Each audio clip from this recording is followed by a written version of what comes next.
throughout the nation and around the globe. From his heart to yours, it's Dearjames Live, bringing you intuitive insight, answers, and advice to your life questions. Hello, beautiful soul family, and welcome to Weekly Wisdom and Insights, your home for spiritually guided transformation and empowerment. I am your host, Dearjames, and together with the unseen, spirit, source, and symphony, we listen to the intuitive wisdom of the unseen. We look at the current energies, we take your comments and questions live, and we go as guided.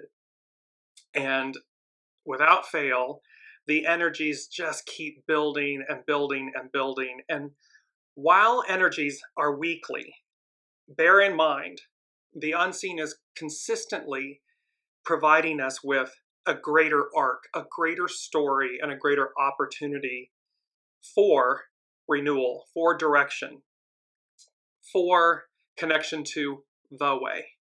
Welcome, Colleen. So as you're joining, put in the comments, say hello, where you're joining from. And remember, we do take your comments and questions live throughout the broadcast. So let's jump in with the main theme. We're going to start there and then wrap everything around it. And here's this beautiful image. So our main theme is breakthroughs, breakaways. Mercury leads the way, charge. So Mercury leads the way and Mercury leads the charge.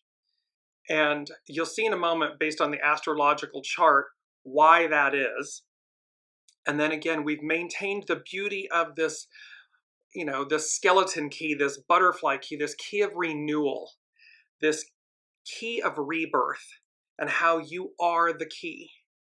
And then the unseen had me change the backdrop, and it's of the dandelion, and yet in this very whimsical way of like the light piercing through, and how the dandelions, which represent when we make wishes, it's our hopes, our dreams, our wishes. And this beautiful, you see how the key is just like kind of like the dandelions are separating as we arc forward towards the light, towards this beauty of renewal. And so that is these breakthroughs, breakaways, how we break through, how we break away from what no longer serves us, and how Mercury leads the way, Mercury leads the charge. So this is our main theme, and what a beautiful one it is. And just to give you quickly, and welcome Lorna, welcome Elizabeth, welcome Ava. So breakthrough, a sudden, dramatic, and important discovery or development. So we're going to have in our individual and collective experiences, breakthroughs, sudden, dramatic, and important discoveries, developments, but breakthroughs.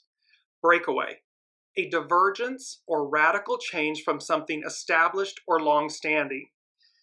Can you say patriarchal rule? Can you say the Piscean era? A divergence or radical change from something established or long-standing. A sudden attack or forward movement. So this breakaway, that you break forward, this forward movement. And then the phrase lead the charge, because Mercury leads the charge. It means to make a strong effort to do something, to be the first one to start an activity or a movement. Mercury is the messenger. Mercury represents how we think, what we say. It is our ego mind personality. It's our ego mind. And so here's Mercury, how we speak, how we think, how we move, leading the charge. Leading the charge of this radical change and divergence, this way of being and thinking. Mercury, the messenger to the gods, is championing the charge, leading the way. And so let's take a look here at, it's very exciting. You can see my smile. I'm very excited about this because there are huge implications, and this is a huge storyline. And so that I want to make really clear up front. While we're in this week, these energies, and it's weekly wisdom and insights, and they keep building and crescendoing and telling us a greater story. And that's what's taking place this week, these energies, where we're not concluding something, we're beginning something. So it's the end of the year of 2023, all of these different things, and yet the entire message and the entire focus is on the advance, is on the new, is on the be ready. And these are the greater arcs and the steps that we take to align ourselves with that. I want to go to our mantra really quickly as well, because I want it at the forefront as well. Our mantra is, what did my soul say it would do? See, it's not about what our ego, mind, personality says, wants, desires, doesn't want. We're going to place that in the sidecar. The patriarchal Piscean era shifts over, moves over, and sits in the sidecar. The divine feminine, the matriarchal, the Aquarian, the soul source connection takes the driver's seat. And so here with this, and this image is so beautiful. What did my soul say it would do? And here is the image of what appears to be a Buddhist monk. And you see all the iridescent colors, like the colors of his or her aura radiating around. And then, like panning for gold, you see in the right hand this upstretched pan with what appears to be liquid or waters or so forth, liquid soma, wisdom, being poured down into this bowl, this vessel that's being held in his or her lap. And so again, this message of higher octave connection, higher source, soul source connection, being this gold, being mined, being poured down to be received in the greater vessel, individually, collectively. But our mantra is, what did my soul say it would do? And you want to keep asking that question of yourselves. Very important that we keep asking this question in any given moment. What did my soul say it would do? What would my soul have me do? It's to consistently connect with your soul and ask that important question, because it will guide you in a much higher octave, much more expansive way. And it will deliver you in ways that you would never have chosen for yourself, in a positive, good way, in an expansive way. That's the moral here. So now let's look, we're going to go to main energies. So our main energies for 12/13/2023, 12, standstill, release, be ready. This was from last week, this standstill. And of course, it's the whole message for December as a 12, this culminating point of pulling up the tent stakes and being ready. 13 is fellowship, socialize. It means coming into union, coming into harmony. It is to be one with, first, yourself, that there's no separation anymore between your ego, mind, personality, and your heart and your soul source connection. They're unified. So this unity, this fellowship, and then to socialize in the sense of interact with others from this place. All year long, it's a 7, so our armies and legions, it's about the correct discipline, having everything we know we have everything we need, no matter what it looks like. If you get caught in that momentary, hiccup of, I don't have everything, or it appears I don't have what I need, stop and see everything you do have. And then again, what would my soul have me do? What did my soul say it would do? And it will lead, it'll show you. Now we have 2, because depending on how, if you add the 12, the 13, and the 7, it becomes a 32. If you add the 1, 2, 1, 3, and the 7, it becomes a 14. They both come into being a 5. The 5 is nourished while waiting. We have everything. We're being nourished. We're being provided all the wisdom, all the information. It's just a matter of divine time. So the 32 is about duration. We're committing to the duration it takes. The 14 is about great possessing. that we are going to possess such greatness, and we already do. However, it will become ever more apparent, ever, more readily apparent. And thus we shine, and we shine from the inside out. It is by shining from the inside out that we just radiate. You've had it where people will like, wow, what's going on with him or her? Because they're radiating, they're great possessing. And so, very quickly before we move on to the actual, we're going to spend a lot of time on this show about the Sabian symbols and about the astrological chart, because it's telling us a big picture story. I'm just going to give you very quickly the hexagrams, because what's so very interesting is that 14 and 32, both becoming a 5, they both share the same hidden influence, which is 43, determination, breakthrough. And our theme, breakthroughs, breakaways, Mercury leading the way, leading the charge. So they both share that. In hexagram 14, great possessing, shine, its hidden influence, or its underlining causes, union. See this coming together all next year, union, and discover what we're going to discover, the world before us. And then hexagram 32 is all, again, its hidden influence, determination, breakthrough, its underlining cause, 42, increase, expand. So this is about our increase, our expansion, our renewal, our rebirth, this advance into the world before us, the one that came before us and the one that is literally in front of us, before us, the one we're receiving. And you're going to see how that could not be more powerful and true based on the Sabian symbols, the astrological chart. So, and last but not least, 13, hexagram 13, it is about fellowship, socialize, its hidden influence, 44, coming to meet. We've had this a long time ago in one of the shows. It was about this coming to meet, and it's literally this feeling of coming to meet our maker, the unseen, and this encounter, that we encounter it within ourselves and exponentially externally. And its underlining cause, no surprise, 7, army, correct discipline. So this army legions. So these are the 3 hexagrams. Now let's move to the actual astrological influences.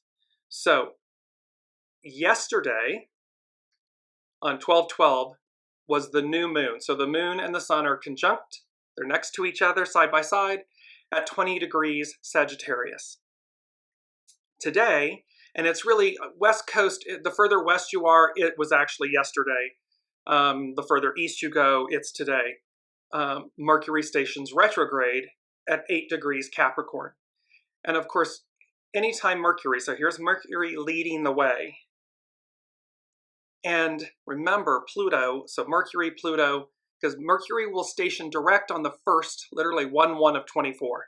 So we have these Pluto, Mercury going, being retrograde. Welcome, Sue. And this awareness that they're finishing up, they're finishing up business so as to officially advance. And that is the power. And what they said was, with this, the unseen said, with these energies, this greater arc of the story is the wait is over. So we've been sitting there pining away, waiting. And again, I don't want to cuss, but it looks like an S show out there in the world. Everyone can understand what the S stands for. It's like an S show when you look out at world events and what's happening. And I mean, it's just one hit after the other of craziness. Because, again, that Piscean patriarchal 2,000 plus year era is over. It's done. And we are advancing forward to the world before us. The one that came before and the one that is in front of us. Welcome, Brigitte. Welcome, Olivia. And so, here, let's move into looking at, and pardon me, I'm going to put my specs on for a moment, two quotes we're going to work with before we jump into the meat of the show. The first one is, "We are part of a tapestry of interaction, yet each individual fulfills their own destiny." This is by Carrie Hone at cafeausoul.com. The point, and look at this beautiful, like, cosmic dance of the universe in the image. So again, the power of choice. We are all part of a tapestry of interaction, yet each individual fulfills their own destiny. That is about choice. And so it is to remember the power of our choices. Our second one is this: life in this beautiful, the northern lights, the auroras. Life becomes brilliant when purpose is a light that shines upon it. Again, from Carrie Hone at cafeausoul.com. And in the image, you can see the person standing there with their arms outstretched, looking up to the northern lights of just this beautiful cosmic color and dance.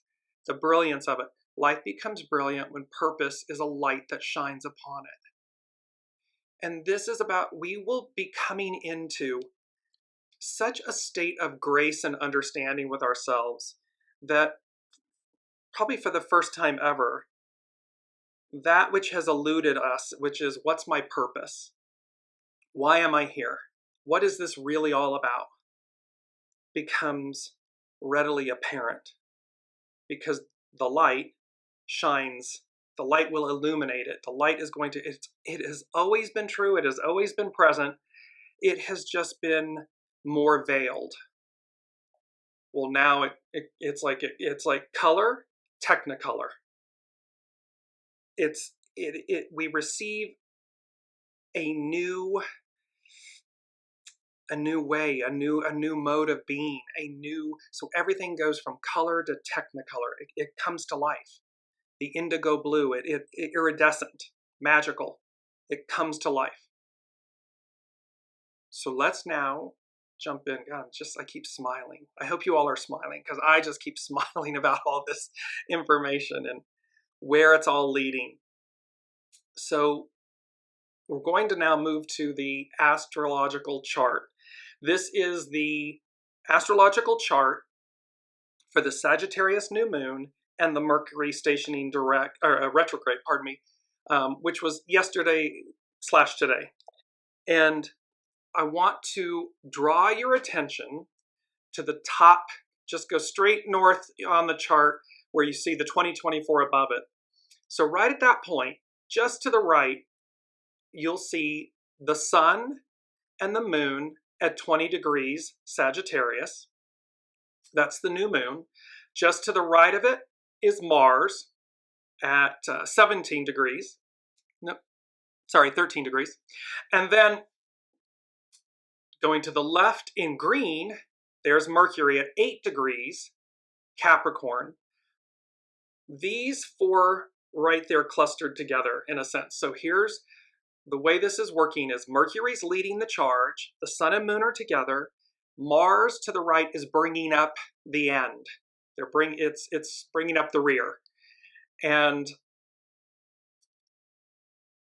so before we jump into that, I forgot, I wanted to share with you all. So I'm gonna bounce back, sorry. Mercury retrograde. See, I want to bring up North Point Journal. It's Pam Youngin's North Point Journal. And what she's talking about is, here's the Sagittarius new moon. A new and exciting lunar cycle begins this Tuesday, December 12th, when the sun and moon align at 20 degrees 40 minutes Sagittarius.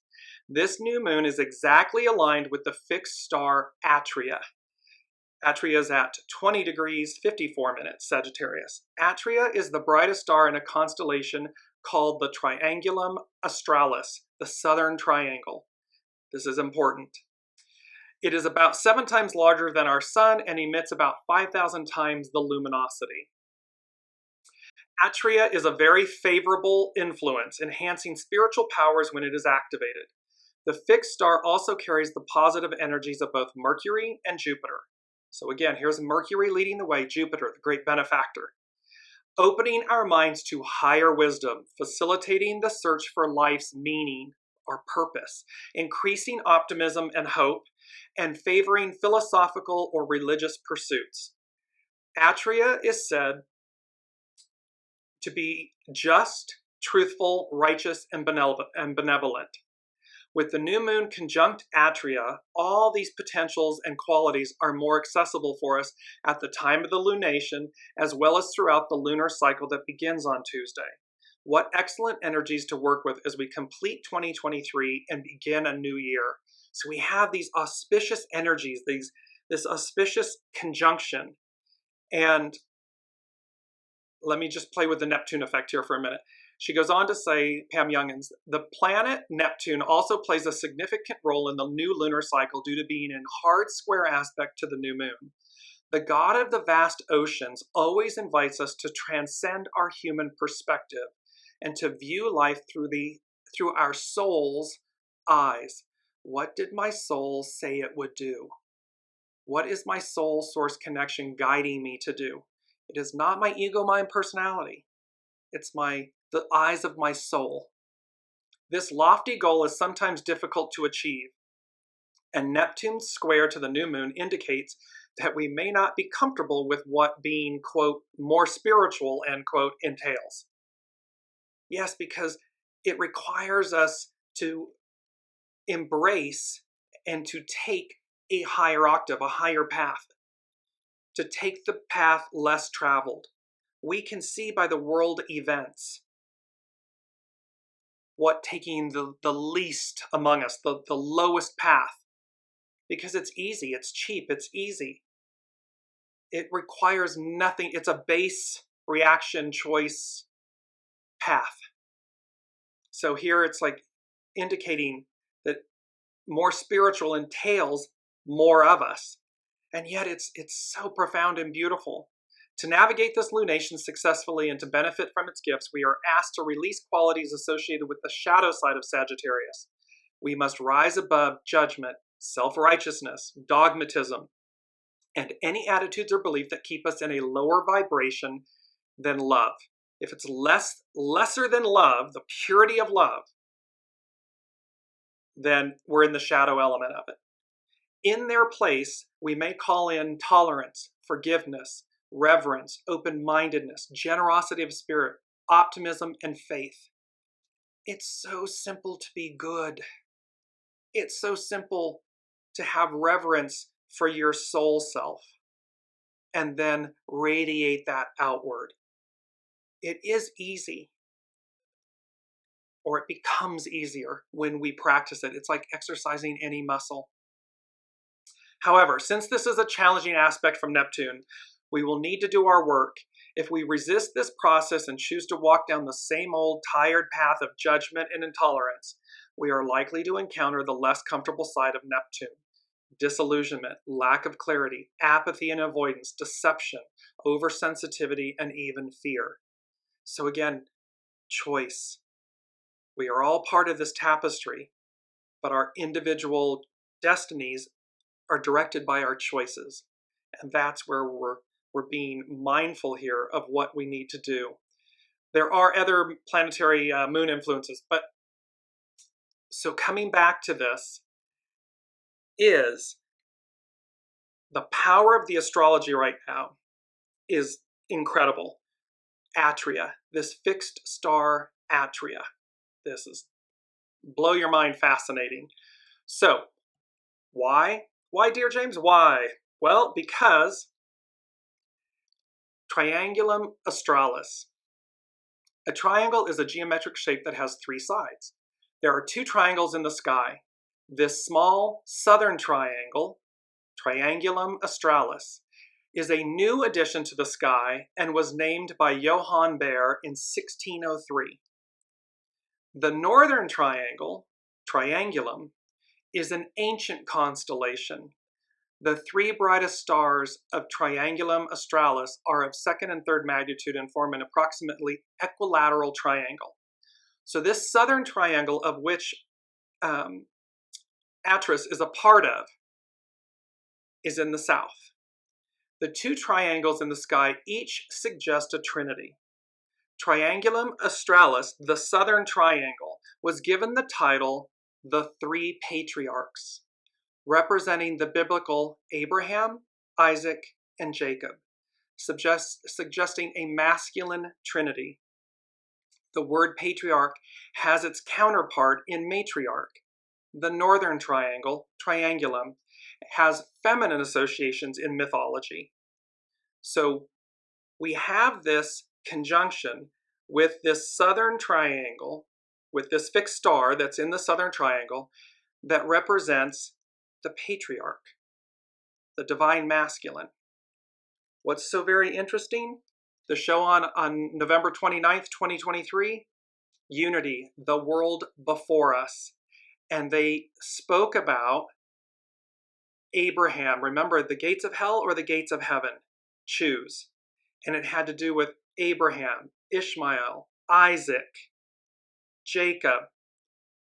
We had a further discussion, Olivia, in the comment threads on Facebook about who in the Israelites from Exodus were received the promised land, were able to enter. Jacob being one of two that did, of the first generation. And so it is to remember, so there's this aspect playing out. And then we go to the northern triangle, and three patriarchs. So the southern triangle was called the three patriarchs and might be a masculine trinity. The word patriarch, pa-tri-arch, has its feminine counterpart in matriarch, which can be broken down into the three mother archetype. A mother who rules her family or tribe. The northern triangle, triangulum, has feminine associations. It represents the island of Sicily and was put in the sky at the behest of Demeter, Roman Ceres, or as a wedding present to her daughter, Persephone. The 1129 show, Unity, the world before us. This X marks the spot. Let me just bring this up really quick, this beautiful image. X marks the spot, the butterfly. This not missing the mark. Here it is. And how a restoration of balance. And it had to do with Ceres, Demeter, and Persephone. So you can see that we're building here. These are connecting and building. And just for everyone listening, this is not Dearjames sitting down, being incredibly knowledgeable or, doing a lot of research. The unseen comes to me, I write it down, and then they show me the connections. That's the power of this for everybody that's been a part of this journey. I just want to be like, it's not me.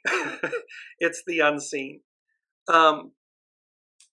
So with this, and then also, so the three goddesses that represent the northern triangle are Demeter, which is Ceres, Persephone, and then Hecate. Hecate triformis, three forms. Hecate trivia, three ways. They are seen as the feminine trinity. It's the northern triangle. It's the ancient triangle. So the northern triangle, divine feminine, ancient. The southern triangle, divine masculine, newer. The world before us. The one that came before us. The one that we are receiving, that is literally in front of us. Where the divine feminine led, ruled, was revered. And the beauty and the equanimity and the nourishment and the wholeness of that experience. That is the power of these. So now let's move to the show notes. And the show notes are telling us what the Sabian symbols are. So we're looking here, we're going to work with Dane Redyear's Sabian symbols. It's the astrological mandala. And these, by the way, were intuited by a woman named Elsie Wheeler in San Diego in the 1950s. So the first one up, so again, remember the chart. We're looking at the astrological chart with Mercury leading the way, the sun and moon together, and Mars bringing up the rear. And the first thing is, so the Sabian symbol that corresponds with Mercury is this beautiful, let me bring up this first beautiful image for you. Here we are. An angel carrying a harp. The revelation of the spiritual meaning and purpose at the core of any life situation. See, spiritual meaning and purpose is going to be illuminated individually and collectively. This picture simply says that heaven is within us. All we have to do is to be open and listen to the total harmony of life, a harmony in which we play a part that is necessary to completeness and meaning of the whole. We have to play our part in order to receive it. We have to actually recognize that this is true, that heaven is within us, that we have everything we need. To do this, we have to surrender our separative ego consciousness and flow with the universal current, which to the religiously minded person is the will of God. It's the higher will. It is our soul source will, our soul source connection. What did our soul say it would do? Not our ego, mind, personality. Healthy ego, mind, personality in service to, in alignment and service to the soul. This symbol implies the technique of attunement to the rhythm of universal life. Angels are to be considered personalizations of various aspects of this life and totally subservient to its rhythms and purposes. Angels serve us. They serve God, higher, holy self, everything. They are magical, they are pure, and they are attuned. They are wise. So this is the first aspect of what Mercury is leading the way, an angel carrying a harp. And the message of attunement, align, surrender your ego, mind, personality to the will of your soul, to thine will, higher will, God's will. Let me just bring this in. So Brigitte, it is you as well, though. You're allowing and receiving. So you're huge in bringing forward the transmissions. Thank you. But however, truly, yes, I show up, as do all of you, because we make choices. And the power of choice cannot be understated. It is the fact that you choose. Because we had this discussion, there are no mistakes. Replace the word mistake with the word choice. What was my choice? Not what was my mistake, or that was my mistake. No, that was my choice. My choice led to something that I view as a mistake. But when I let go of the fact that it's quote unquote a mistake, I will be able to revisit, higher mind, I will be able to revisit the choices, my choices that led to this event, experience, and then I can see what was really in it. What was the purity of my intentions? What were the choices involved? What was my ego, mind, personality doing? Was my soul present or was it excluded from the conversation in the event? It's about choice. And these are powerful times with these powerful messages. So here's Mercury, attunement and surrender to divine will. Next up is the sun and moon, and this is just so funny. I love this image. Here we are. So the sun and the moon are together. Sagittarius, 21 degrees. The use of imagination and make-believe in anticipating higher stages of development. And it is a child and a dog wearing borrowed eyeglasses. And you can see there's a child and a dog on screen wearing sunglasses. And it says, this rather peculiar symbol seems to imply here that by imitating features belonging to a level of consciousness as yet reachable, it's the world before us, it's arriving. So it belongs to a level of consciousness as yet unreachable. We haven't yet reached it. The process of growth may be accelerated. Eyeglasses symbolize intellectual development. The chiefs of primitive tribes in some instances have sought to impress their people by wearing spectacles without glass or Western hats, simply because these objects seemed characteristic of a race of superior people. So they will say, oh, the librarian, you look smarter when you have eyewear on. Or a hat might denote authority, or a bishop's mitre, which is coming up. In the image on screen, the dog is wearing what appears to be a law enforcement officer's hat, both wearing sunglasses. This is similar to the process of growth by identification with a master or guru. In a sense, it is mere pretending or make-believe. Yet wearing the mask of a god, the medicine man at the time becomes, for all practical purposes, the incarnation of the god. See, so growth is always a hierarchical process, even if the growing entity is not aware of it. The symbol suggests the value of learning through imitation.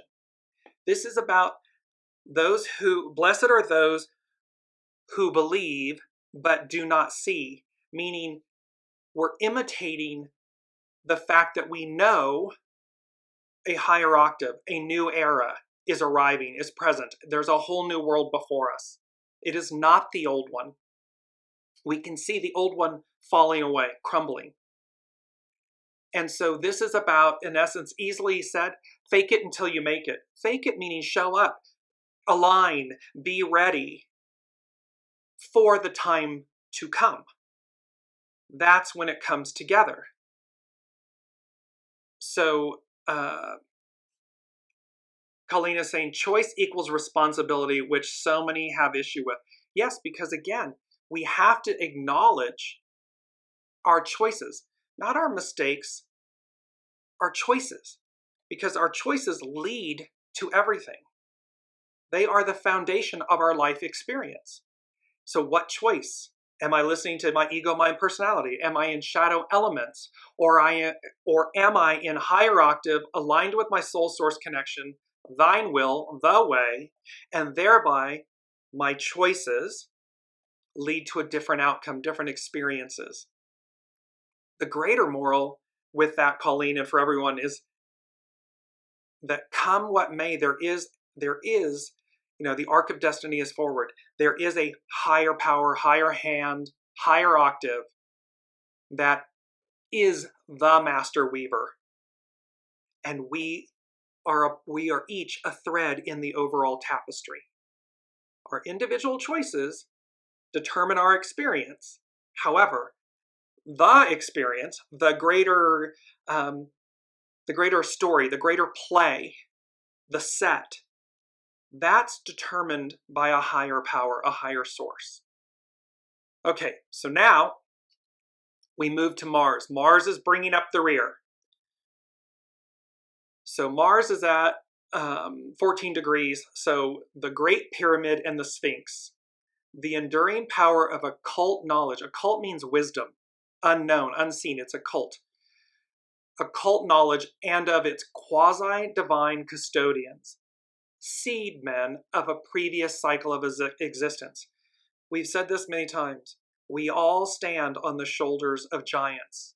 We all stand on who came before, our own incarnations of ourselves, of who we were before, the whole of the whole. So the enduring power of occult knowledge, wisdom, and of its quasi-divine custodians, seed people, seed persons of a previous cycle of existence. Remember, Master Jesus says to the apostles when he reappears after the resurrection, you ask where you're going without knowing where you've been. This speaks to that. The belief in an oral tradition based on the perfect knowledge of the archetypal principles and forms which underlie all manifestations of life on this earth and by extension in the cosmos is deeply rooted in man's consciousness, meaning we're aware of it. Whether it's conscious or unconscious, we're aware of the totality of our greatness, of what's come before us. The Great Pyramid and the Sphinx are witnesses to such a tradition, especially for the Western world. The symbols imply that such an archetypal knowledge remains the foundation upon which men's minds can still build solid and valid formulations as new evolutionary developments are pending. See, we stand on the shoulder of giants. We stand upon what has come before us as new evolutionary developments are pending. They're coming forth. This fourth stage symbol suggests that this occult knowledge and the traditional process of acquiring it is still available, and that by accepting their principles, modern man-womankind can best meet the challenge of the present world crisis. See, we can meet it by knowing where we've been. We can meet it by understanding the greatness. To this day, our generation in 2023, 21st century, still cannot accurately articulate how the Giza Plateau, the three great pyramids, the Sphinx, how was this done? Because we still can't replicate it. We still can't explain it. So it would say to us, stand on the shoulders of our greatness, of who we were before. The symbol, interpreted from a personal point of view, points to the greatness of a soul's past achievements and the value of trying to re-evoke this past. See, we have everything. Heaven is within us. We are this. We were this before. What is revealed is the power of spiritual ancestry. It's not getting in the mud and the minutia and the ego mind, the shadow of the ego mind personality. That's not the answer. Look at where that's gotten us. The higher octave is the power of spiritual ancestry. The power of who we are and were before us. Because it's returning. The time returns. Now, this is, and then Jupiter, let me bring the screen up really, the other. So remember here, if you look further around then to the left, top of the screen and go to the left, Mercury's there in the green. To the left of Mercury is Pluto. To the left of Pluto in black is Saturn, and to the left of Saturn in blue is Neptune. If you keep going downward to the left, you will get to the symbol in Taurus. It's a red symbol, and that is Jupiter. Just below Jupiter in green is Uranus. So we're going to Jupiter next. So Jupiter, and I love this, and it is so powerful. It really says it all. And Jupiter, the great benefactor. This is about the woman of Samaria at the ancestral well. The meeting of the traditional past and of the creative spirit pointing to the future. Remember, this is about Master Jesus and the woman in Samaria at the well. Remember, Master Jesus was bridging the era of Aries to the changeover to the era of Pisces. Both the ram, the lamb, and the fisher of men. So here it says, this symbol refers to a most important but usually narrowly interpreted or interpreted away episode of the Christ mythos. Early in his ministry, Jesus meets a Samaritan woman at an ancestral well. This woman belongs to a tribe despised by the Jews.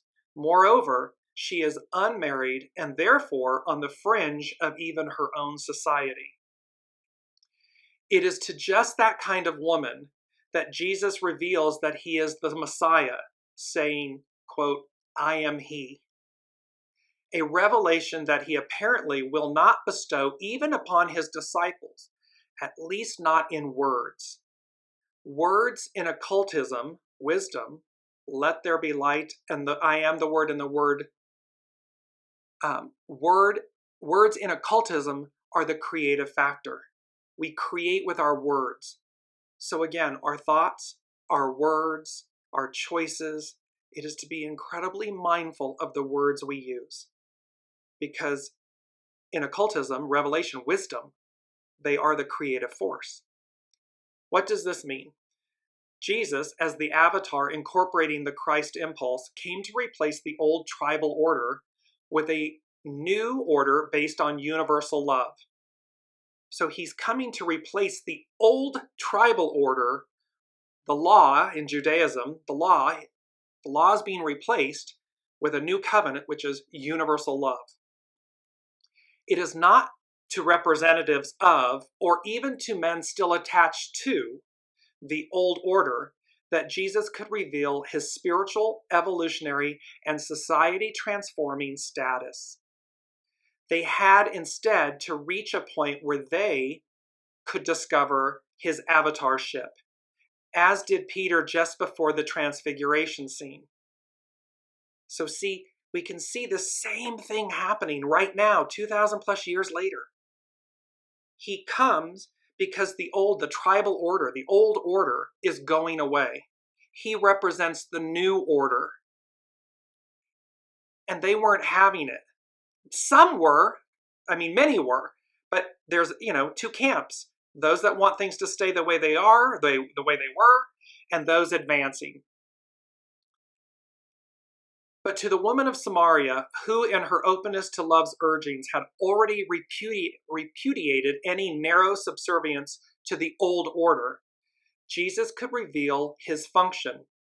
The highest meets the lowest when this lowest is free from traditional bonds and open to love.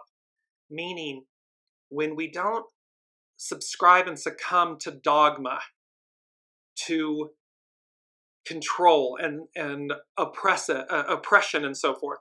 When we remain open to love, we can receive what the new is. The creative future descends first to that which has become chaos. An old order is never open to a new revelation until it has accepted disorder in the name of that power which subsumes all forms of order, i.e., love.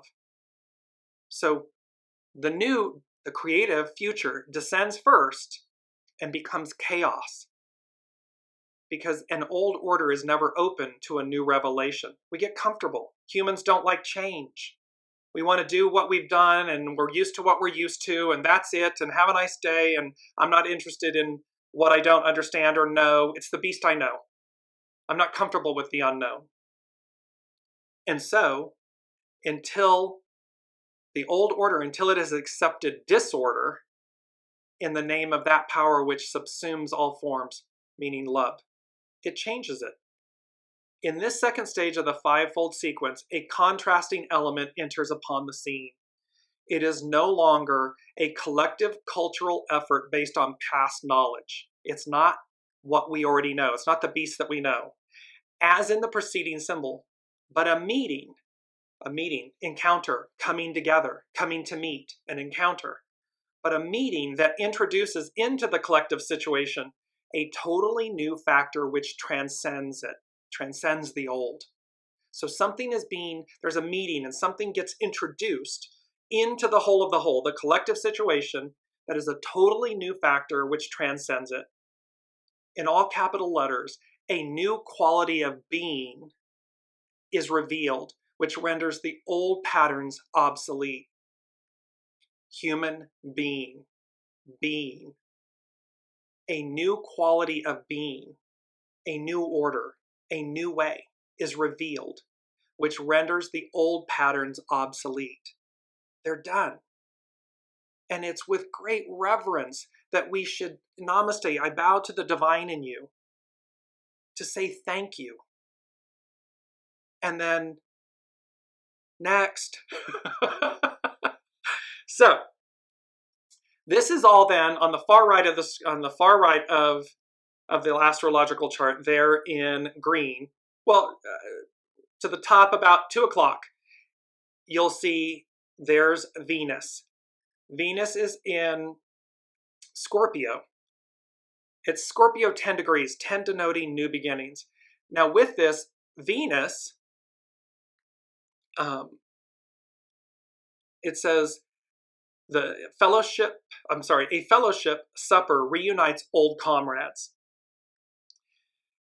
So this is in opposition to, so Jupiter, here's Master Jesus at the well, and we're opposite Venus. It's in opposition to Venus, divine feminine. And she's saying, and the Sabian symbol for this is 10, a new beginning. It's about a fellowship supper reunites old comrades, souls, old comrades. The overtone of human relationships based on a community of work or experiences. It is, so in essence, what this is saying is we're in opposition to this unity, to this fellowship. The Last Supper, fellowship supper reunites old comrades, who we were before. And it says, wherever this symbol appears, it suggests the importance of establishing or strengthening links with those with whom one has shared or can share living experiences. The value of comradeship is emphasized. There's a beautiful, look at this beautiful image for this symbol. This wooden boat, so powerful. Again, Master Jesus on the Dead Sea, administering, ushering in, preaching, if you will, of the way, the new covenant, everything that's before us. And it's this beautiful ship. This is from, it's a memorial that's in Australia is the image that you're looking at. And these beautiful wings that come up to join together. And remember, last week we had, with Venus, a house-raising party in a small village unless the neighbors' cooperation, comradeship, cooperation, unity, and how the old order is bumping up against the new order. It doesn't like it. It doesn't want it. It's doing everything it can to hold it at bay or reverse it, which is not going to happen. So we next then move on to Uranus, and Uranus expecting the unexpected. Uranus is the higher octave of Mercury. Mercury's leading the way. Uranus is way out front in Taurus. And it's phase 51, and that's very interesting because in the I Ching, hexagram 51 is thunder, shock, and awe. And so it can be about revelatory occurrences, unexpected. Now the beauty of this image for Uranus, it says, a finger pointing to a line in an open book. This is an image also of Yod, the finger of God, pointing and touching to humanity. A clay slab, the lines, the crack. The keynote is learning to discern what in your culture and religion is meaningful to you personally. This symbol evokes the traditional practice when one is in need of guidance of opening at random a sacred book. For Christians, the Bible, and spontaneously placing one's finger on a paragraph. So what this means, if you've ever done this, it can be with tarot, with a card. It can be with a sacred book. And you randomly open, you sit, you take a deep breath, you align with what your issue is, and you open it, and you put your finger in it, and you're given gnosis, wisdom. So the symbol evokes the traditional practice when one is in need of guidance of opening at random a sacred book and spontaneously placing one's finger on a paragraph. We are all parts of a cultural religious whole. Religious meaning faith. And every whole has a message for its many parts.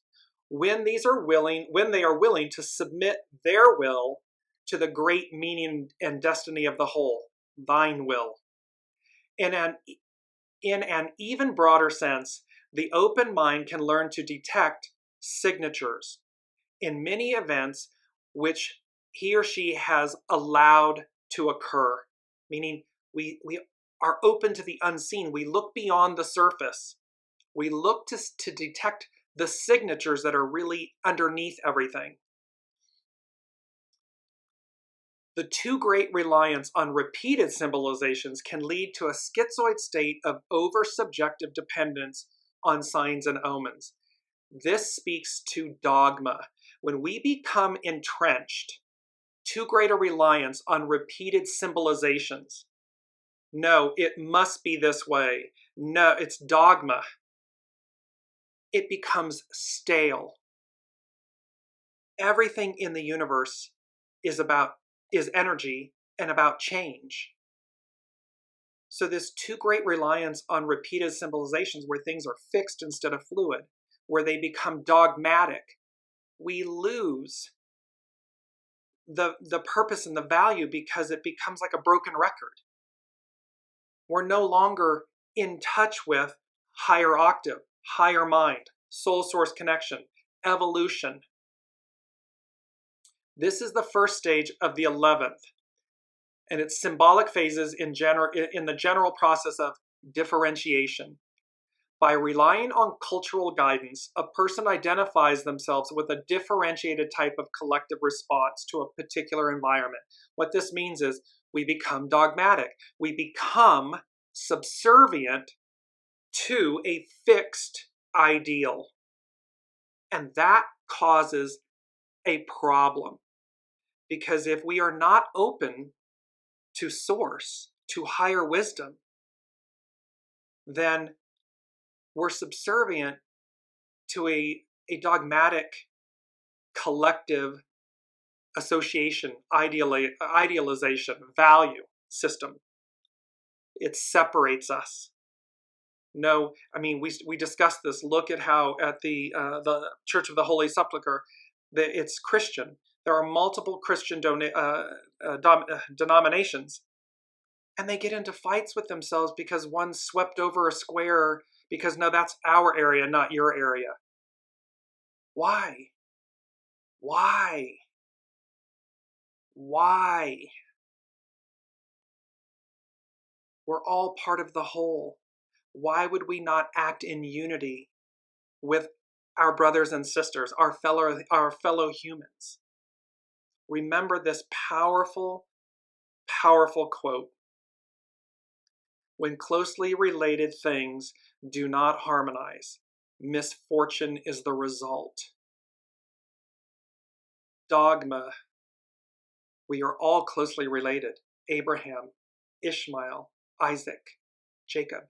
We're all closely related things, beings. And yet we've lost the plot line. So let's move to Pluto. Pluto, a woman reading tea leaves, the ability to see the signature of hidden meaning in every occurrence, drawing one's attention. We have sought this over and over again. This symbol can be referred to a specific technique of understanding or evaluation. What is implied is the ability not only to perceive the facts of everyday existence, but to see through these facts and discover how they are related to the realm of basic meanings and the archetypal processes, is related to the greater whole. What's below, what's beneath, what's within. This is essentially what is meant by true clairvoyance, the capacity to see in everything the signature of deeper realities. It's to see the signature of the higher tapestry, the higher mind, the will, thine will, the way. Next, we have two left. Saturn, a squirrel hiding. And in this, remember, these three, let me bring this up really quickly to explain this. When you see there on your top left, pardon me, Pluto, Saturn, the great teacher, is in the middle. Pardon me. And just below that, Neptune. So we're arcing here with Pluto is the clairvoyance, the higher mind. This is where we're going. You know, Pluto again is moving into Aquarius, first time in 246 years. It's going to be about higher mind, clairvoyance, this wisdom, higher wisdom, gnosis, the occult wisdom. Saturn is a squirrel hiding from hunters. The individual's need both to ensure his future subsistence subsistence, and to protect himself from aggressive social elements. We had this symbol in one of the 2 previous shows. The squirrel not only has to hide and store food for the winter, but to be on the lookout for the dangers involved in gathering the food supply. This is telling, and we are the squirrel. We are out harvesting our nourishment, whether that's literal food, clothing, shelter, wisdom, how we go about life, and the social processes that are involved, the dangers that are involved. Social processes always cast strong shadows. The individual is never certain of being safe among their fellow person. Once the process of individualization, with its negative aspects, competition, social aggressivity, and greed, forces the breakdown of the organic tribal state of humankind. See, once we depart from the soul source connection, from the wisdom of the unseen, and we're in ego, mind, personality, game over. We fall into the shadow. The beauty, we're moving forward. We're advancing. This higher mind, this great receptivity is ever present, is coming. It's the world before us. It's returning. This symbol warns of the dangers of life and society during an era of exacerbated individualism. Can you say present day?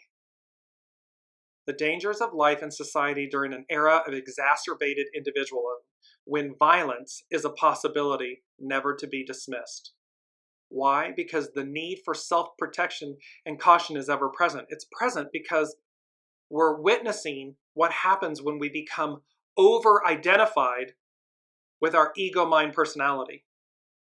Me, versus us, thine, the way. So it is about self-protection. It doesn't mean do nothing. It means place your focus and your choices and your words and your alignment with the new, with the world before us, with the Northern Triangle, with the return of the Divine Feminine in a harmonic, peaceful way. It does not mean do nothing. It does not mean be passive. It just means you can respond, not react. You can be proactive. You can be aligned and your focus is on everything that you wish to be, create, and receive. That's what this means. Last but not least, beautiful symbol. This is Neptune. And remember, this is Neptune's playing a role, the Neptune effect that Pam Youngans was speaking to. A religious organization succeeds in overcoming the corrupting influence of perverted practices and materialized ideals. A religious organization. That can literally represent, in its literal form, can mean and represent religion, organized religion, whatever the religion.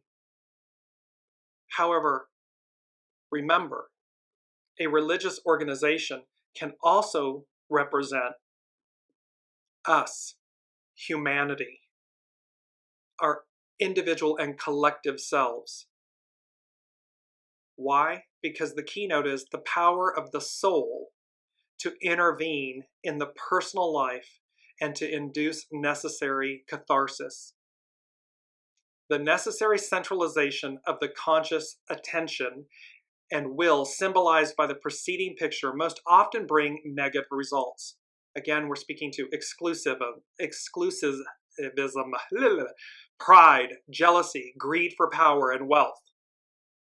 Every person is a church that has the soul as its God. But most people forget the soul and live according to dogmatic rules and habits which not only have become empty of inner meaning, but very often have been perverted by the demands of the senses and the emotional nature, and by the ego with its rationalizing intellect. A purging or catharsis is needed to restore not only fresh and creative spontaneity, but even more the contact with the soul and the God-ordained Dharma. This is all about Neptune, purification, this resetting, and this realization that we are our own organized religion, and the need to overcome. It doesn't have to be literally an organized faith religion, an institution. We are that as well. This symbol leads significantly to the series of 5 symbols, which concludes a vast cycle, because the final consummation of the process of actualization of the potency inherent in the original creative act, it's very wordy, I'll break it down, requires moments of crisis and purification. So what this is saying is, this concludes the vast cycle, because it's the final consummation of a process of actualization and the potency that's in the original creative act, creation. And it requires moments of crisis and purification, cleansing, review, looking back at 2,000 plus years to see what we've done, where we've been, before we know where we're going. So these are it's powerful energies. I hope you all are receiving that from these Sabian symbols. I'm going to post everything for you in the Facebook show threads. This is a magical time. It is a powerful time of transition, of change, of moving into a fluid and era, Aquarian age, the world before us, the one that came before, the one that we still can't explain to this day, is what's before us. So, in closing, let us all be kind with ourselves. Our choices have led us to this point, literally to just be here. And I'm mindful of the time, and we're going over, this is a big episode, a big show.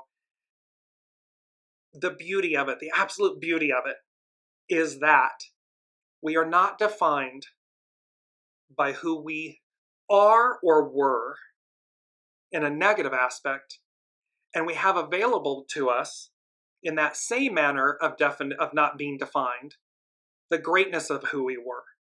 It is about releasing what doesn't serve, bringing about the choices, bringing about aligning with everything that does, the best of the very best, and allowing these choices that we're making, to align with the greater tapestry, the greater story, the greater arc of destiny. We, I, me, you, all of us will either be in alignment with that to whatever degree. However, the point would be that we are in alignment. We are open to it and we are in alignment with it, or we are in opposition to it. All divine, it's all divine and neutral. It's all based on choice. And it represents the experience we will have, that each of us will have. Make no mistake, though, the arc of destiny moves forward, and thereby the world before us is the Northern Triangle, the divine feminine, the matriarch, and the absolute beauty and purity and grace and devotion and love and goodness and kindness and equanimity and equality that represents. It is for us to bow to the divine masculine. Namaste. I bow to the divine in you and I say thank you. And I ask, you're speaking to yourself and others, and I ask that you willingly come along, surrender and come along. Because they, yin, yang, the void and the light, they are meant to be, and they are, in their purest form, harmonic and pure and balanced. They work in unity and service with one another, for one another. That is this moment. That is this age. That is this new order. And that's where we are. So, powerful energies. I love you all. It's 10:10 where I am. Double boom, double boom. Tens, new beginnings. I'm so excited for us all. Be well, be kind with yourselves and others, be proactive, not reactive, and we will see what the messages from the unseen spirit, source, and symphony are for next week. Until then, love you all, be well, and I will address all the comments in the show threads. You've been listening to Dearjames Live. Gain intuitive insight, answers, and advice to your life questions and so much more by tuning in next week and visiting dearjames.com.